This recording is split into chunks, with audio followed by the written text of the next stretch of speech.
E aí, gente, boa noite, boa noite, boa noite. Tudo bem? Espero que esteja tudo bem com você. Ontem tivemos a nossa live, ontem à noite. Hoje eu enfrentei um pouquinho de trânsito, então não consegui às 19h30, mas estamos agora às 8h30, tá joia? Só relembrando o que a gente falou um pouquinho ontem. Desculpa, gente, eu não consegui salvar a nossa live de ontem. Nossa, a nossa live ficou tão legal, o assunto era tão importante, mas eu não consegui salvar. Deu um problema aqui, acho que deu alguma coisa que eu não consegui salvar nossa live. Então, sinto muito, ela ficou disponível 24 horas e se perdeu. E desculpa então você que pediu aí pra gente enviar, pra eu enviar pra vocês via WhatsApp, eu não consegui, tá? Me perdoe. Ontem nós falamos sobre ansiedade e decepção. Então a gente viu alguns pontos interessantes aí. Primeiro, as expectativas que nós criamos é super natural nós criarmos, não tem como a gente ter algumas vontades na vida sem criar uma expectativa, né? Então, não tente evitar criar expectativas. O nosso foco vai ser não tornar a nossa expectativa uma ansiedade. Aí sim, começam as coisas mais desafiadoras, né? Então a gente viu que o nosso desafio é a gente não trazer para a nossa expectativa uma ansiedade, né? Então isso realmente seria complicado. E a gente precisa então entender que da nossa expectativa com ansiedade, a gente vai acabar gerando uma decepção, porque nós vamos, na ansiedade daquilo, resolver de forma mais rápida, que é das propostas, né, digamos assim, da ansiedade. A gente vai acabar aceitando e pegando e tomando qualquer coisas na vida com uma salvação, e às vezes nessa ansiedade a gente vai ter dificuldade de escolher ao certo se o que a gente está escolhendo de fato resolve o nosso problema, tá bom? Hoje nós vamos falar de quê, gente? Hoje nós vamos falar de uma coisa muito interessante também, que é a nossa questão de trabalharmos o aprendizado quando a gente erra, tá? Eu tô abrindo aqui a minha colinha, tá bom? Eu tô abrindo aqui a minha colinha pra gente trabalhar legal isso, tá? O que a gente precisa entender? O que a gente precisa entender? Primeiro, todos nós erramos, tá? Não existe uma pessoa que erra e a outra que não erra. Isso é muito interessante a gente perceber, porque se a gente ir para esse lado, nós vamos primeiro estar infringindo uma lei que é humana. Todos nós erramos.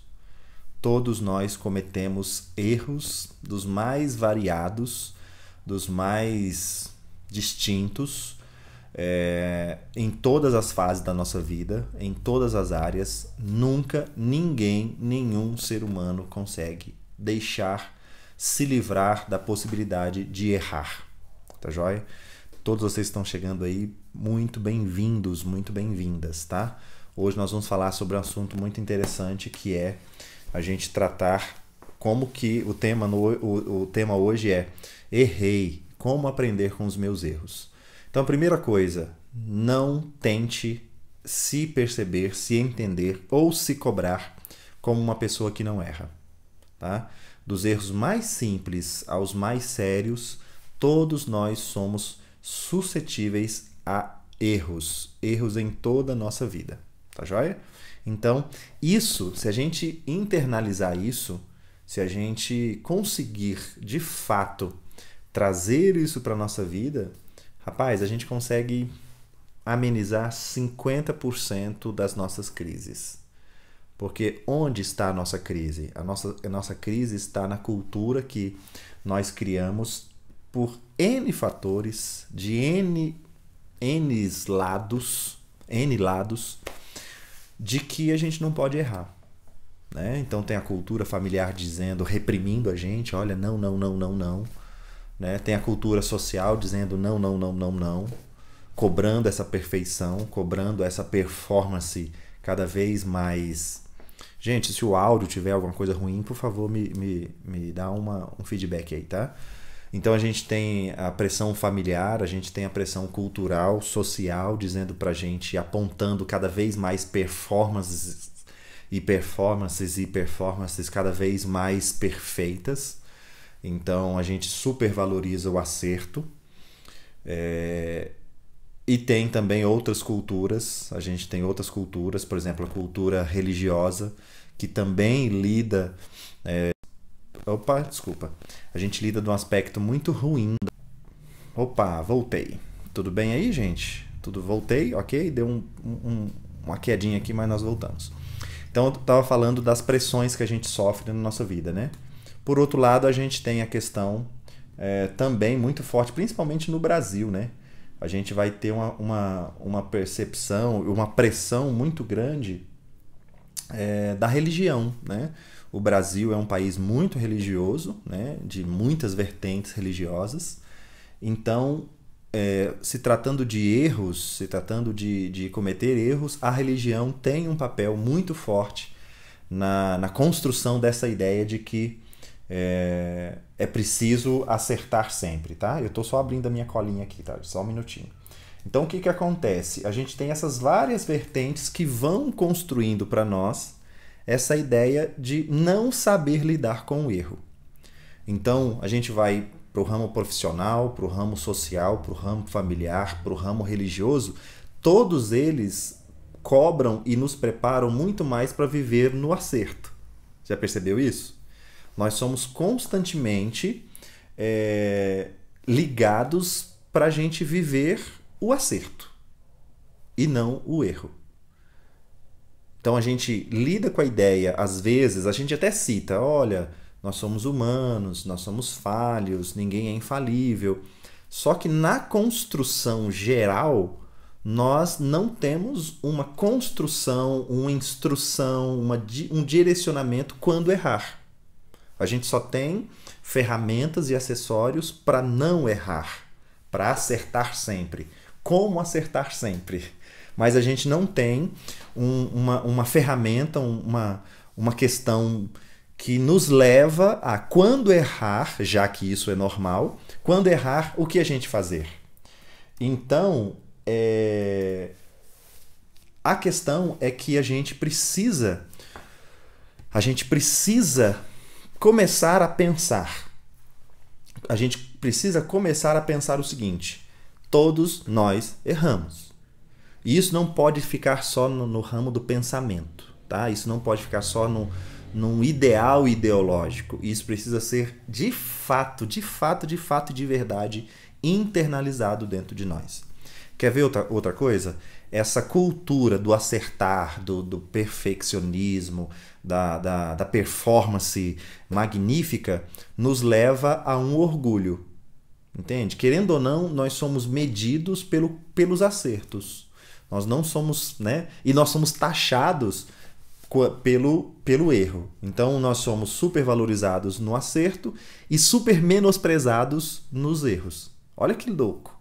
Então a gente vai sempre ter essa questão do erro como um ponto muito ruim na nossa vida.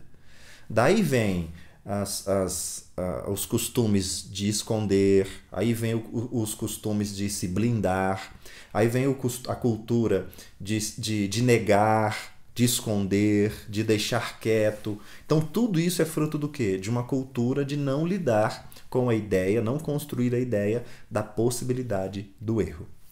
Agora, outro ponto interessante, o erro tem um papel pedagógico na nossa vida que só ele tem.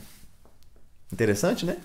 A gente aprende algumas coisas, não que só ele nos ensina, mas a forma como o erro nos permite aprender, só ele tem. o aprendizado mais profundo, o aprendizado que atinge mais intensamente o nosso ser é através do erro.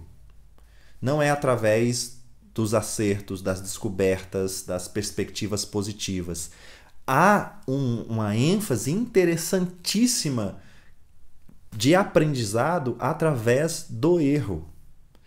Isso não quer dizer que a gente vai supervalorizar o erro e começar a pregar o erro para a gente aprender. Não é isso que eu estou dizendo. Eu estou dizendo que, dentre as formas de aprendizado da vida, o erro tem também a sua forma de ensino, que só ele tem.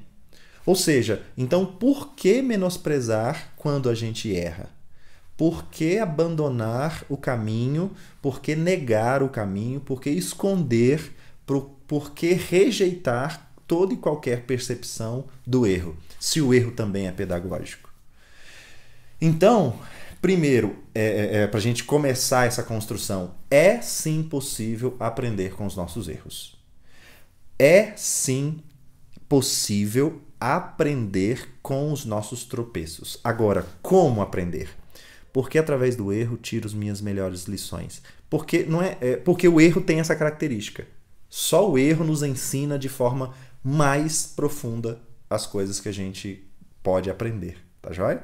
Não sei se eu respondi. Talvez no decorrer da live eu responda essa pergunta para você, tá?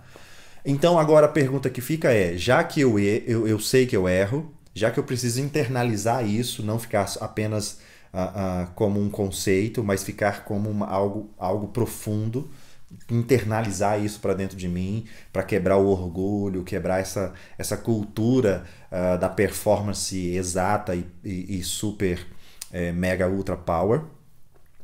Nós precisamos agora aprender como o erro pode nos ensinar, tá? Então como que a gente vai aprender isso? Primeiro, anota aí, cara, anota no seu coração isso. Anota isso no seu coração.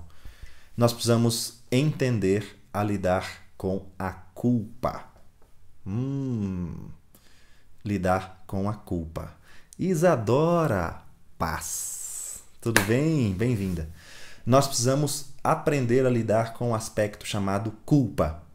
Culpa é, como tudo na vida, como a maioria das coisas, é super importante. A culpa nos alerta. A culpa aponta. A culpa é um sinalizador interessante. Olha, cuidado, tal. O problema é que a culpa adicionada ao orgulho de não poder errar, ela gera sim um conceito totalmente desastroso na nossa vida.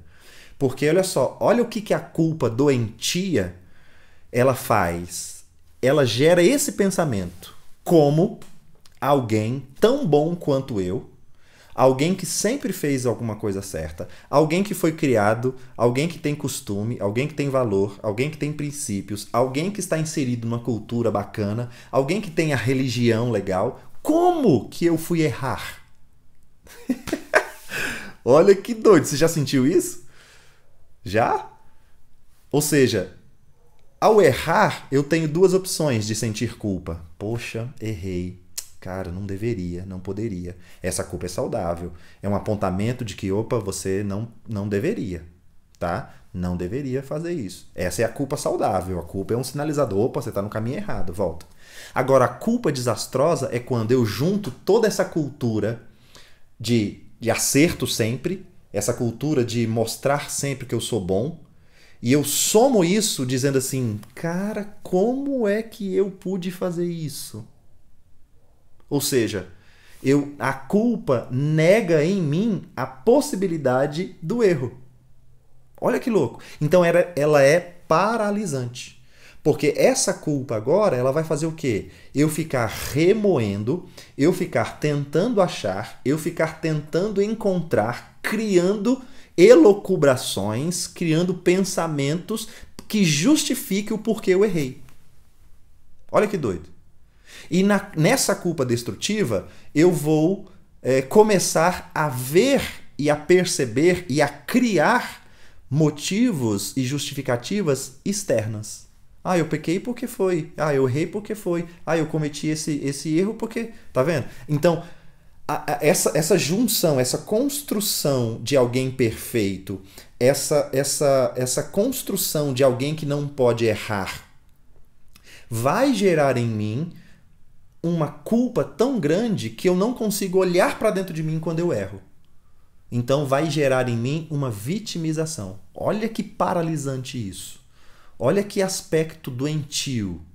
Então, a primeira coisa que eu preciso perceber para eu começar a aprender com os meus erros é aceitar. Eu não sou infalível em nenhuma área da minha vida.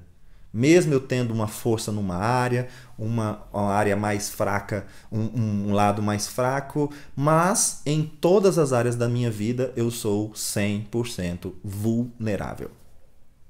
Anota isso aí, na sua geladeira, no volante do seu carro, no seu celular. Anote isso para isso ser internalizado. Nós somos vulneráveis. Então a culpa é quando eu não entendo que eu sou vulnerável e eu tropeço, eu erro. Aí eu fico me culpabilizando, gerando culturas de culpa. Então a culpa vem, só para a gente resumir, a culpa vem de quando eu não tenho consciência de que eu sou um passivo do erro, certo? Agora, o segundo passo para a gente aprender com os nossos erros é, primeiro, quem lembra?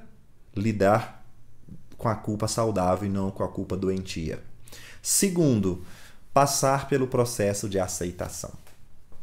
Gente, esse é difícil. Diga aí, esse é difícil, trabalhoso, mas não impossível. Sabe por quê? O que é o processo de aceitação? O processo de aceitação é você olhar para o que aconteceu e olhar para si e dar o direito de. Se dar o direito de. Dar o direito de ter acontecido. Por exemplo, eu estava dirigindo em alta velocidade e eu bati o carro. Certo? Aceitar esses fatos é muito sério, é muito complicado. Por quê? Porque eu vou sempre me justificar, eu vou sempre colocar alguma hipótese, eu vou sempre colocar um motivo em alguém. Então, quando eu estou no processo de aceitação, eu estou dizendo assim, eu aceito o que eu fiz. Eu aceito que quem dirige carro como eu dirigi só tem essa opção mesmo. Ou seja, você está vendo? É colocar as coisas no seu devido lugar. É você colocar as coisas dizendo assim, é possível que aconteça. Esse é o processo de aceitação. Você dizer, ao errar, você aceitar o que acontece, é você aceitar que para todas as nossas atitudes existem efeitos concernentes a ela. Tá vendo? Se eu saio de madrugada, existem riscos, existem atitudes, existem eventos que estão ligados a sair de madrugada. Ou seja, então tudo o que eu faço, o processo de aceitação começa com um pensamento, com a ideia, com a consciência de que até o meu respirar, até o meu pensar, o meu sonhar, tudo que eu faço na minha vida gera efeito. E não tem ninguém imune aos efeitos daquilo que se escolhe ou daquilo que se faz. Então o processo de aceitação é justamente esse. Poxa, você dirigiu a 120 por hora sem cinto falando ao celular? É imune. É imune não, você não é imune. Ou seja, há um risco iminente e obrigatório para quem faz esse tipo de atitude. Então, por que a gente não consegue aprender? Porque a gente não consegue se aceitar nas situações que a gente acabou criando. A gente acabou entrando em certas situações esperando um resultado imune àquilo. Não tem lógica. Não tem. Você está vendo que não tem sentido? Ou seja, como que eu aprendo com os meus erros? Numa autocrítica, numa autoanálise, numa autopercepção, num exame de consciência, dizendo assim, tudo o que eu pensei, tudo o que eu sonhei, tudo que eu planejei e tudo que eu realizei, por mais que seja simples, tem os seus efeitos e esses efeitos não são opcionais. Eles são inerentes a tudo que eu faço. Esse é o processo de aceitação. Se a gente começar a olhar aquilo que a gente faz com esse processo de aceitação, a gente vai conseguir aprender com os nossos, inclusive com os nossos erros. Então, estou dando esse exemplo de dirigir igual um louco, né? Então, imagina que eu bebo todas, pego meu carro, dirijo no pistão norte, a 120 por hora. Como que eu vou aprender? Aí eu capoto o carro, fico hospitalizado, saio do hospital. Como que eu vou mostrar e como que eu vou internalizar um aprendizado? Se eu olhar e dizer assim, rapaz, o que eu fiz teve razão de acontecer. Porque a atitude que eu tomei era a única opção presa a essa ação que eu desempenhei. Não tinha outra opção. Não tinha como acontecer outra coisa. Mas com fulano não aconteceu. Não, com fulano não aconteceu, ele é a exceção. Mas o normal de acontecer é aquilo que veio acontecer. Então, primeiro, cuidado com a culpa.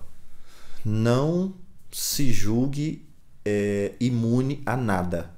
Não permita que a sua mente te gere uma crença de que você é infalível, é imune, que não vai acontecer com você. Por quê? Porque quando acontecer, você vai entrar num sistema, você vai entrar num movimento de autoculpa. E essa culpa vai te paralisar, vai te levar para o vitimismo, vai paralisar toda a sua vida.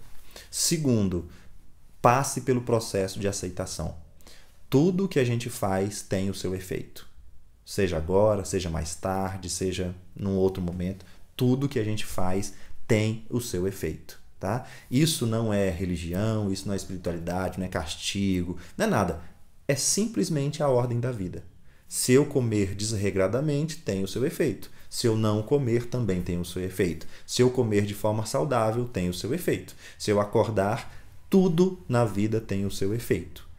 Então, não é só coisas ruins, não, tá? Então, se eu comer saudavelmente, tem o seu efeito. Da mesma forma que eu comer desregradamente, também vai ter o seu efeito, tá vendo? Então, o processo de aceitação passa quando eu entendo que o que eu fiz, o que eu escolhi fazer, o que eu decidi fazer, tem as suas consequências. Aceitar isso, a gente consegue passar pelo processo de aceitação e pelo processo de aprendizado. Tá? Qual é o grande perigo? O grande perigo é a gente ficar a vida toda repetindo os mesmos erros. A gente ficar a vida inteira tropeçando nos mesmos desafios. E isso é sinal de quê? Isso é sinal que a gente não passou pelo processo de aceitação. Tá joia? Algumas pessoas disseram algumas coisas aí, eu não consegui ler, tá? Tem alguma dúvida? Eu quero abrir aqui um minutinho pra gente fazer alguma pergunta. Somos condicionados à perfeição e quando cometemos erros nos sentimos constrangidos, somos levados a esconder. Quando não, até culpamos os outros. É isso mesmo, a gente tem essa mania muito feia de esconder e culpar os outros. Muito verdade, se aprende muito. Legal. Alguma pergunta, gente? Quem está online aí, se tem alguma perguntinha, você pode mandar que eu tento responder rapidinho aqui pra gente finalizar.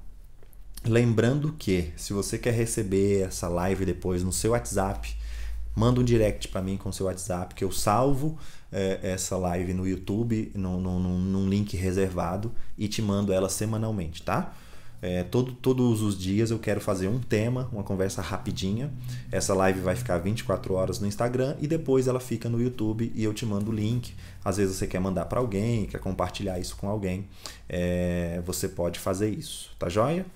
Se não tem perguntas, gente, eu espero que, se aconteceu alguma dúvida, por que quando digo não, sinto-me culpada?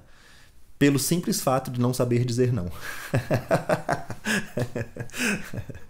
A gente se sente tão na obrigação de ser perfeitos que o não tem uma conotação de ruim, né? O não sempre é uma limitação, né, na cultura que a gente criou. O não é uma das grandes ferramentas de limite, de saúde para a nossa vida. Só que ele comumente foi criada uma ideia de que o não é restritivo, que o não é punitivo. Olha, porque você fez, agora é não. Não, pelo contrário, o não usado de forma saudável, ele é fantástico. Então, Se usado de forma saudável, não tem por que criar culpa. Tá? Se ele está gerando culpa, é porque o conceito de não que você tem está equivocado. Tá? Então ajuste o seu conceito de não, entenda um pouquinho como que o não pode sim produzir coisas fantásticas. Imagine se a gente receber sim para tudo. Imagina. Então o não tem um poder pedagógico, tem um poder instrutivo, tem um poder de formação muito massa. Você quer ver uma coisa? Crianças que não sabem lidar com o não são adultos com autoestima extremamente baixa. Tá? Isso é uma pesquisa, tá? Ou seja, crianças que não sofreram com o aprendizado de lidar com o não, ou seja, receberam sempre sim, sim, sim, sim, sim, sim, são adultos extremamente com baixa autoestima extrema, tá? Ou seja, olha o papel de formação do ser que o não promove. Então, se a gente está dizendo não e a gente se sente culpa, cuidado que o seu conceito de não está errado. Tá? Aprenda o que o não pode promover para você equilibrar isso. Tá joia? Mais pergunta, gente? Que bom estar aqui com vocês, viu? Bem-vindos e bem-vindas a todos aí. Muito bom a gente estar aqui. Muito joia mesmo essa conversa nossa. Tá joia? Lembrando mais uma vez, dia 12, 13 e 14 de outubro, eu te espero no nosso workshop As 5 Ameaças Relacionais. Tá? Vai tratar dos 5 perfis que mais nos atrapalham nas nossas relações. Em breve, gente, esse workshop estará online. Por favor, torça por mim para eu conseguir fazer isso online. Por enquanto ele é só presencial, mas tem muita gente que está online aqui que nem de Brasília é. Então, por favor, 2019, me ajude nessa torcida e nessa corrente para a gente conseguir gerar esse material online, e aí você vai receber aí tudo aí para você assistir na sua casa com maior tranquilidade, tá joia? Então, muito obrigado, fique na paz, amanhã estamos de volta, hein? 19h30 a gente vai estar aqui de novo, tá joia? Se acontecer algum imprevisto, eu mando um recadinho para você, tá joia? Quer receber essa live no seu WhatsApp? Me manda o seu WhatsApp aí daqui a pouco que eu disponibilizo, tá bom? Cheguei depois, mas até onde a culpa é pedagógica e quando ela não é saudável. Ah, legal, Laís. Eu falei isso no início da live, tá bom? Daqui a pouquinho, na hora que eu terminar, eu vou compartilhar. Se você puder assistir ela toda, será legal, tá joia? Se você não conseguir assistir hoje, me passa o seu WhatsApp que eu te mando ela pelo link para você assistir depois, tá joia? Mas eu respondi essa pergunta na construção um pouquinho anterior, tá joia? Um abraço, gente. Deus abençoe vocês. Fiquem na paz, juízo e vamos aprender com os nossos erros. Valeu? Beijão. Fica com Deus.